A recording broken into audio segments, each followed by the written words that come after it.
Hey there and welcome back to another Pixar video. And a few months ago we got our first look at Pixar's upcoming Lightyear film, which tells the origin story of Buzz Lightyear. Basically, it serves as a film within a film.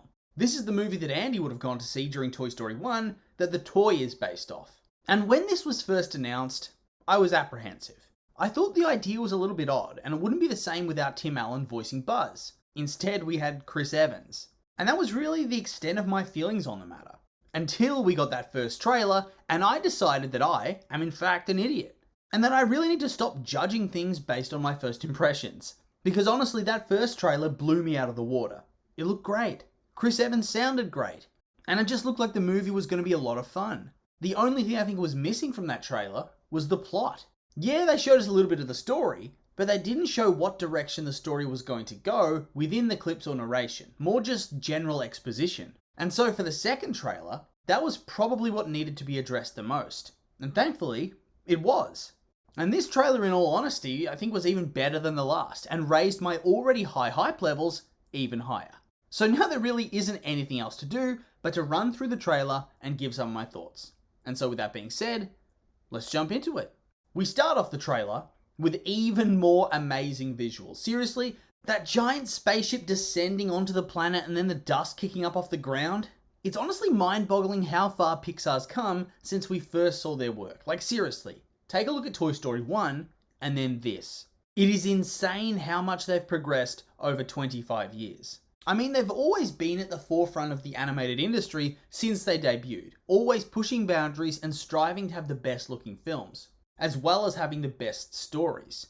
And I think it's quite obvious that they've succeeded in that endeavor once again.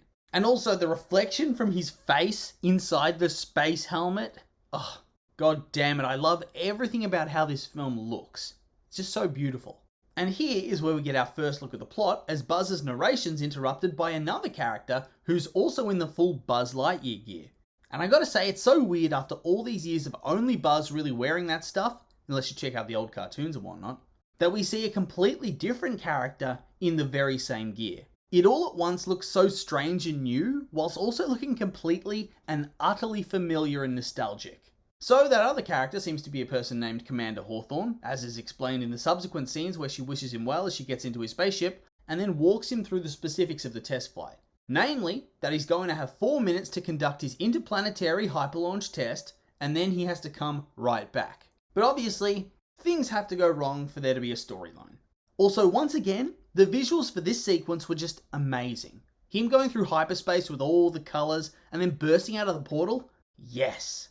If nothing else, even if the story sucks and the acting sucks and the music sucks, which honestly seems very unlikely, at least the visuals will be out of this world. So then we have Buzz crash land on the planet his people were stranded on, which in this scene kind of resembles Dagobah from Star Wars, only to find that it's been 62 years since he left on his mission, and that basically everybody he knew from his team would be dead and gone. So, that's a bummer.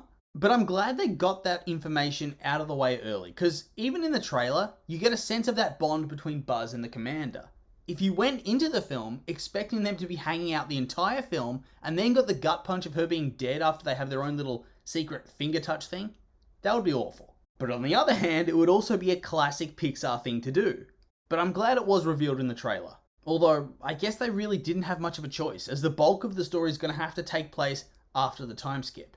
So therefore, you kind of have to reveal these sort of things. For the first trailer, I think they were able to get away with it, but for a second trailer where you need to be able to show a lot of the different story points, or at least show off what the story's about, you'd probably need to spoil that particular element. Anyway, from what we see in the trailer, it seems like in the intervening years between Buzz's disappearance and reappearance, the stranded space expedition created a bit of a colony and then found themselves confronted by an army of robots. And right from the get-go, I just knew this would mean Emperor Zurg. Can't have Buzz without Zurg. And I liked that they kept his design mostly consistent with the Toy Story films. Yeah, he looked a little bit more advanced, but for the most part, they kept his iconic look intact. That classic purple with the 3-barreled hand cannon. Ah, so nostalgic. So the plot to me seems like it's going to go like this. Intro with Buzz and the Commander. We see them bonding and whatnot and talking about how they want to do the hyperlaunch test in order to get themselves off the planet they found themselves marooned on.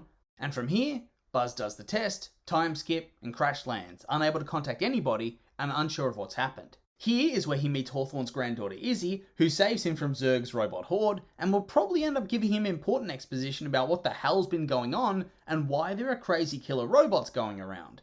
And I'm guessing that she's going to be filling in that best friend / apprentice role for Buzz. I mean, surely they wouldn't do anything romance-based, right? That would feel a little bit off. Anyway, from here there's the obligatory team building section, where they assemble a crew and get beaten by the robots because they aren't functioning properly as a team. And then, after some group therapy where they work through their issues, they're able to come together and defeat Zurg and save what's left of the people on the planet. And hey, maybe they even go back to Earth at the end, who knows? It just feels like that's the direction the plot's going to take. And at first, I kind of felt like this was a bit of a boring and stock standard sci-fi concept. But ultimately, whilst the overarching storyline seems to be a bit basic when you first look at it, ultimately, that isn't what Pixar's really known for. They've mastered the art of really taking a basic premise and turning it into something revolutionary and groundbreaking.